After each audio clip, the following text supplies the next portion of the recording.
everyone, it's Caroline. Thank you so much for being here. I am just so happy, couldn't be happier that you are here and you chose to click on this video today. I made the executive decision, I'm going to combine my August wrap up and September TBR into one video because at this point I'm extremely late in filming both. So I just thought that instead of like making two different videos where I apologize that they were late, I will make one grand and glorious video and apologize right at the top and say that I am so sorry that this is late, but we're here now and I'm excited to tell you about what I read in August and what I plan to read / already have read in the month of September. In the month of August, I read 4 books, which is less than my average. Not that I don't know why I said that because I don't actually care how many books that I read each month, but like if I needed an excuse, I did move countries in the month of August. I moved all the way across the world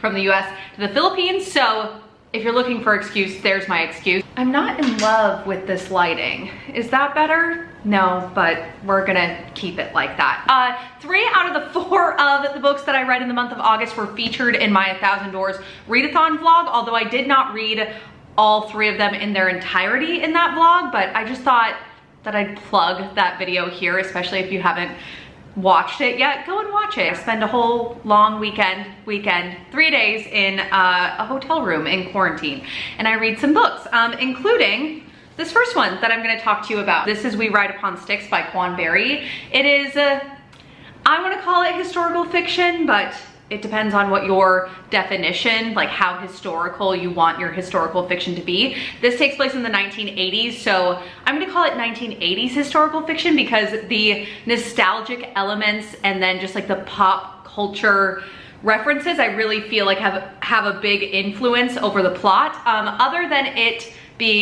taking place in the 1980s. Plot-wise, we're focusing on this group of girls who are seniors in high school. We're following them throughout their senior year. Wow, that was redundant.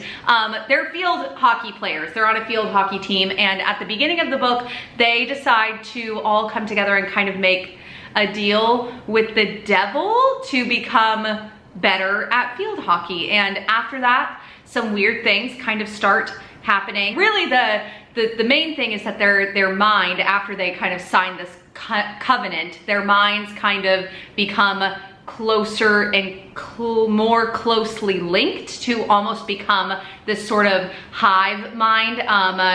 This is also set near Salem, Massachusetts, so there's lots of references to the witch trials as well, and it's kind of mirroring the experience that these girls are having. So speaking of that whole hive mind thing, Quan has to be one of the most brilliant writers I've ever read. The way that she is able to convey this group of girls and their experience of becoming more closely linked through the narration is incredible. We get this kind of like we and us narration from the girls. Quan does paints a really fantastic picture of what it means to be a teenage girl growing up in the 1980s time period. Some really great commentary on toxic masculinity and misogyny, racism, sexism, homophobia, but it's very nuanced and subtle. The prose in this, like the actual writing style, is some of the densest that I have ever read. So it took me like a whole 3 weeks to complete this, but there was no part where I was actually physically reading it where I was like, I don't like this. Like I was always excited to pick it up, but the writing is so fantastically dense that sometimes my tiny little brain could only handle like 5 to 10 pages at a time. Overall, like, yes, this is a story about field hockey, but really it's a story talking about the magic and the craftiness and the darkness and the weirdness and the power that a group of teenage girls has, and that was true in the 80s, and it's true now today too. Still not star rating books. If you don't know, I haven't star rated a book since like April, and it's not even something that my mind consciously goes to do now. So hopefully I'm just able to convey my feelings well about the books, and if you need like further clarification, be sure to leave me a comment and I will be happy to respond. Next book that was featured in that 1,000 Doors Readathon vlog, that's the order that I'm going in. By the way, I'm just gonna mention all the books that I read in that vlog first. The next book that I read is A Wish of the Dark by Christina Soontornvat. This is a middle grade, fantastical, whimsical, Thai-inspired fantasy. The main character that we're focusing on, his name is Pong, and he was born in a prison, and he manages to escape this prison as a child before his intended release date.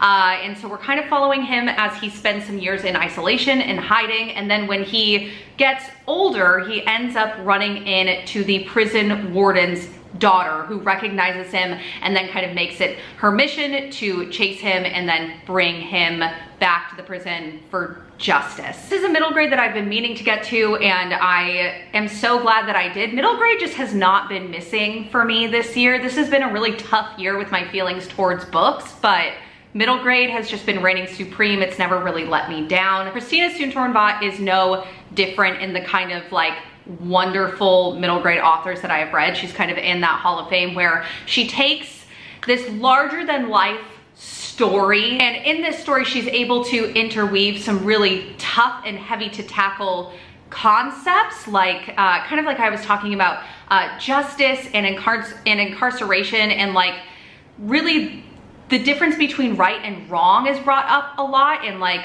why people do wrong things for the right reasons, and how punishment can be ultra harsh, and like those are concepts that can be brought up today with today's, you know, prison and incarceration rate and prison system. Okay, and then the final book that I read in that vlog, not cover to cover, I like barely got started with this book in that vlog, is The Midnight Library by Matt Haig. I'm sure you don't need a synopsis of this, so I'm gonna try to keep it as brief as possible. It focuses on this woman named Nora, who at the very beginning of the book attempts to take her own life, and in that attempt she wakes up in this place called the Midnight Library, where there are a bunch of different books that are different variations of her life if she would have made different decisions in her past. She spends the majority of the book kind of traveling throughout these different lives into the pages of the books and kind of learning what her life could have been like. I don't know that I really have anything new to offer about this book that hasn't really already been said.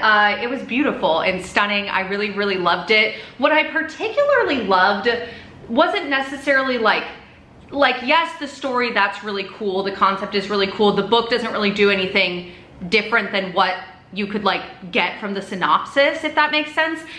The characters were good. What I really loved was his writing style. So I know that this is not his only book, and I know that some of his other books get quite a bit, I mean, this is already kind of speculative, but some of his other books kind of really go for it and get even wilder. So I love the feeling at the end of a book when I'm like, oh, I wanna be more lost in this author's writing. Like I wanna experience more of this author's writing, and that's definitely what I got from this book. Also, this book confirmed like several preferences that I already knew that I had. I love a library setting, particularly when it's like a mystical library setting like this one was. I also really love books that focus on choices and like how humans are comprised of the choices that we make.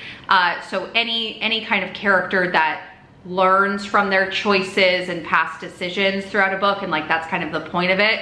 I'm always gonna love that. I also love books that deal with like multiple lives. I've been reading a few of those this past year, and no matter what genre they're in, that's like a, I don't know if it's a trope or like a plot device that I really, really enjoy. Any of those things that I just said, if you could recommend me books that have those things, I'd be interested in reading them. Okay, and then that brings us to my last book of August, which actually was the first book that I finished in August. This was a book that I picked up like at the end of July, and it's People We Meet on Vacation by Emily Henry. This is an adult contemporary romance that's split into kind of two separate sections. The focus is on these two main characters, and we get glimpses from their past where they meet in college and they kind of strike up this unlikely friendship, but they end up becoming very important parts in each other's lives, so much so that they kind of start this plan to always go on these vacations together every single summer. One of those summers, on one of those vacations, something happens that they know, but we as the audience don't know. Something happens that kind of drives them apart, and they haven't spoken for several years. And we have our present timeline where through several different circumstances, they decide to come back together again to go on one more vacation together. I love Emily Henry's YA books very, very desperately. I've read all of them and at least moderately enjoyed all of them, if not all out loved them. So I was like, okay, I can try her adult romance, and I did. And throughout the first half, I kind of was just mildly enjoying it. Like, I was enjoying it the same amount that I thought that I would enjoy any contemporary romance book. I was kind of just taking it in. Wasn't super loving the characters, wasn't super invested in the storyline, but wasn't angry or mad at any part of it. I remember thinking to myself, like, okay, if this doesn't pick up marginally soon, maybe I should just put it down and like stick to my TBR that I actually have planned. And then, I'm not kidding you, by the end of that chapter, I don't know what it particularly was. It wasn't like we like learned any new information in that chapter or anything big happened, but I was just like, okay, yes, I get it, let's go. And then the last half of the book just flew by. Emily Henry's writing, I will say this, I said this with her YA stuff, and I'll say it with her one adult book that I've read from her as well. She writes the concepts of loneliness and grief and self-sufficiency and like existential dread. She just writes them so well. Do you ever find yourself reading a book and you're reading chapters and you're reading pages and paragraphs and sentences, and you're like, oh, I exist. Like, I exist.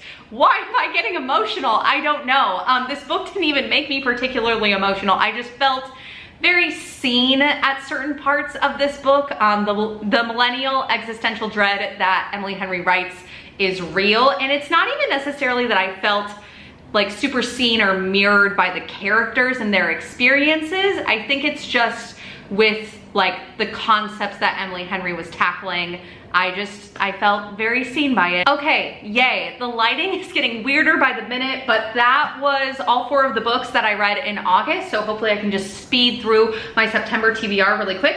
Let's start with books that were on my September TBR, like my mental September TBR. I just hadn't filmed this yet.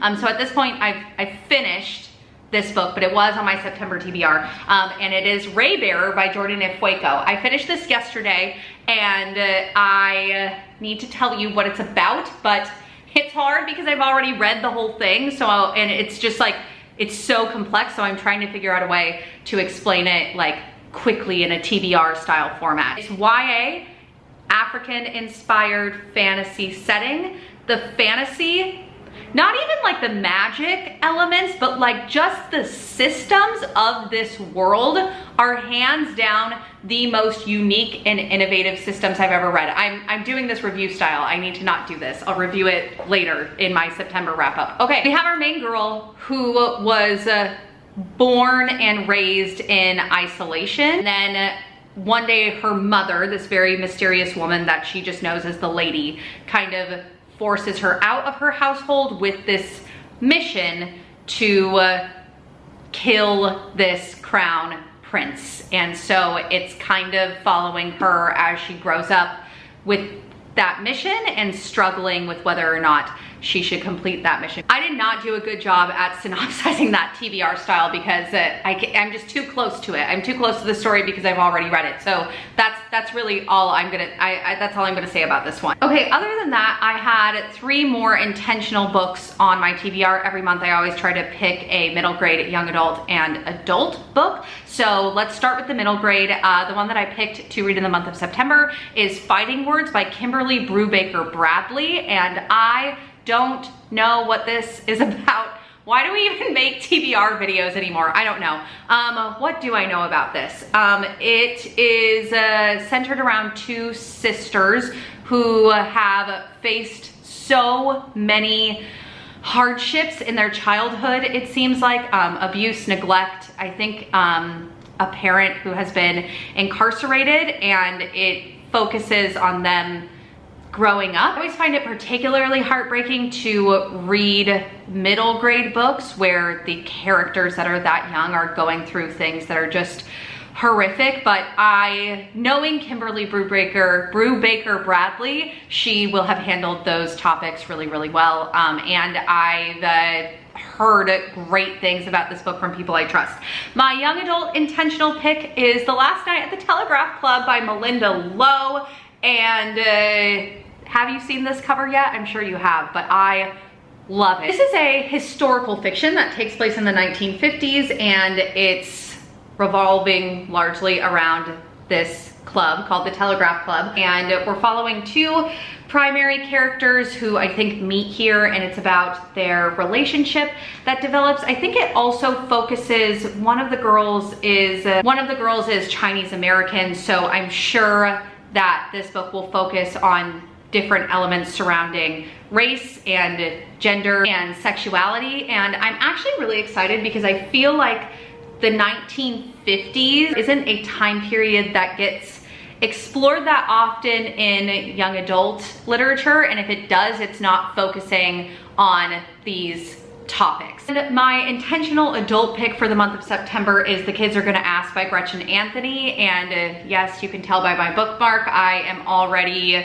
well, I just barely started it. This is about two twin siblings who lost their mother when they were younger. It follows them as they are being raised by their grandmother, and through a couple of different events, they get approached to start this podcast that will help them search for their biological father. And so they start this podcast and it kind of goes viral. And so it's kind of about the relationship that the siblings have with each other and with their grandmother, and kind of where their life gets taken. Okay, that's it. This video has to end. You've seen the sun set fully at this point. You've heard a whole bunch of different things. My neighbors, I guess, decided to start drilling at 5, almost 6 p.m. And you've also heard my August wrap up and all of the books that I have hopes and dreams of reading in the month of September. That's all I have to say, I think. I need to find a way to end this swiftly. Thank you so much for watching. I'm certainly glad that you are here. I hope that wherever you are having a fantastic day, and I will see you again very, very soon. Goodbye.